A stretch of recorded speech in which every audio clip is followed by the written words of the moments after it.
નાંદોદ તાલુકા પંચાયતના ભાજપના સદસ્ય તેઓએ આજે રોષ ઠાલવ્યો હતો.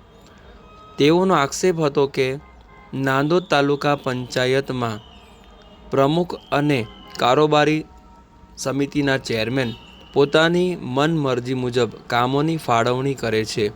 તેઓએ દર્શાવેલા અથવા તો રજૂ કરેલા કામો થતા નથી તેવો આક્ષેપ લગાવ્યો છે. ખાસ કરીને સ્ટેમ્પ ડ્યુટીનું 22 લાખ મત્તાનું આયોજન બારોબાર કરી નાખવાના આક્ષેપ કર્યા છે.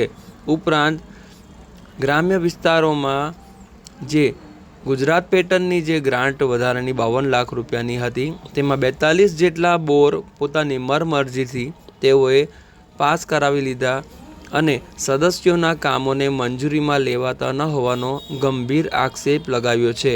આગામી સમયમાં તેમની માંગ નહીં સ્વીકારાય તો ભાજપમાંથી અને પદ પરથી તેઓ રાજીનામું આપશે તેવી પણ તેઓએ ચીમકી ઉચ્ચારી છે. મારું નામ કલ્પેશભાઈ ગોપાલભાઈ વસાવા છે. હું ભારતીય જનતા પાર્ટીનો નાંદોદ તાલુકા પંચાયતનો સદસ્ય છું અને અમારી સમસ્યા એટલી જ હતી કે જે આયોજનો બાબતે અમને જે અંધારામાં રાખી અને જે તાલુકા પંચાયતના પ્રમુખ દ્વારા જે આયોજનો કરવામાં આવતા હતા એની રજૂઆત અમારે આજે કરવાની હતી. આજે કારોબારી સભા હતી પણ આજે ખબર નહીં તાલુકા વિકાસ અધિકારી અચાનક રજા પર ઉતરી ગયા છે. અમારા કામો એવા હતા કે જે સ્ટેમ્પ ડ્યુટીનું આયોજન છે 22,09,270 રૂપિયાનું એ એકલાએ આયોજન કરેલું છે. કારોબારી અધ્યક્ષ અને તાલુકા પંચાયતના પ્રમુખ 2 જણાએ એ બાબતે અમારે રજૂઆત કરવાની હતી પણ આજે તાલુકા વિકાસ અધિકારી શ્રી પણ હાજર નથી. તમારે રજૂઆત કરવી કોને?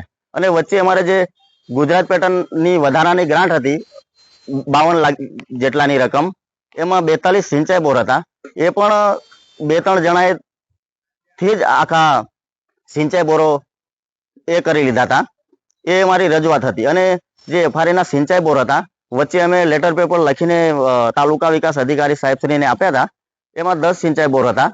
તો અમે જે ડુંગરાળ એરિયાના જે સદસ્યો છે અમે એ એફઆરએ એટલે જેમની પાસે જે સનદ હોય એમને જે આપવામાં આવે પણ એમાં પણ અમને એક પણ બોર આપવામાં નથી આવ્યો. અને જ્યારે તાલુકા પંચાયતના પ્રમુખ શ્રી વનિતાબેનના લેટર પરથી 10 બોર તાલુકા વિકાસ અધિકારીને લખીને આપ્યા અને 10 બોર એમના જ મંજૂર થયા છે. અમારા એક પણ બોર મંજૂર થયા નથી. તો કહેવાનો મતલબ એવો છે કે ટૂંકમાં જે પંચાયતના સદસ્યો છે તાલુકા પંચાયતના એમના કામો થતા નથી એવું કહેવા માંગો છો? હા, તાલુકા પંચાયતના સદસ્યો કામો થતા નથી. તો એક તરફ જે સરકાર છે વિકાસ ગ્રામ્ય વિસ્તાર સુધી વિકાસ પહોંચે તેવા દાવા કરે છે તો શું લાગે છે ગ્રાઉન્ડ લેવલ પર કેમ કામો થતા નથી? દરેક જગ્યા પર ભાજપની સરકાર છે છતાં પણ કેમ કામો થતા નથી? શું ભ્રષ્ટાચાર થઈ રહ્યો છે કામોમાં? શું લાગે તમને? હા, ભ્રષ્ટાચાર થઈ રહ્યો છે. આજે એક વર્ષથી અમારો રસ્તો જ બનતો નથી. 1 વર્ષથી અટકાવી દેવામાં આવે છે. ગામનો રસ્તો જુનારાજ ગામનો રસ્તો આજે 1 વર્ષથી રસ્તો અટકાવી દેવામાં આવ્યો છે. તો ભાજપની સરકાર હોય નીચેથી ઉપર સુધી ગુજરાતમાં કેન્દ્રમાં અમારી સરકાર 25 વર્ષથી અમે ભારતીય જનતા પાર્ટીના પાયાના કાર્યકરો અમે રજૂઆતો કરીએ છીએ પણ અમારા નેતાઓ જે રજૂઆત કરે છે પણ મને એવું લાગે છે કે એમનું કઈ ઉપજતું નથી. એટલે જ આજે 1 વર્ષથી અમારો રસ્તો બનતો નથી. શું માંગણી છે ખાસ કરીને તમારી? અમારી માંગણી છે કે અમારો ખાસ તો રસ્તો મંજૂર થઈ જાય. જુનારાજ ગામનો એમ્બ્યુલન્સ આવતી નથી ત્યાં એ ઘણી બધી અગવડતા પડે છે. આજે સ્કૂલમાં છોકરાઓ ભણવું હોય રસ્તો ચાલુ થઈ જાય તો બસો આવે તો છોકરાઓ ભણી શકે. એ ઘણી બધી માંગણીઓ છે અમારી. આ બધું માંગણી ના સ્વીકારવામાં આવી તો તમે આગામી સમયમાં શું કરી શકો? અમારી માંગણીઓ ના સ્વીકારવામાં આવે તો રાજીનામું આપવા પણ હું તો તૈયાર છું. અમારાથી રાજીનામું આપો? ભારતીય જનતા પાર્ટીમાંથી. ઓકે, આપનું નામ? મારું નામ કલ્પેશભાઈ ગોપાલભાઈ વસાવા, નાંદોદ તાલુકા પંચાયત સદસ્ય, ભારતીય જનતા પાર્ટી.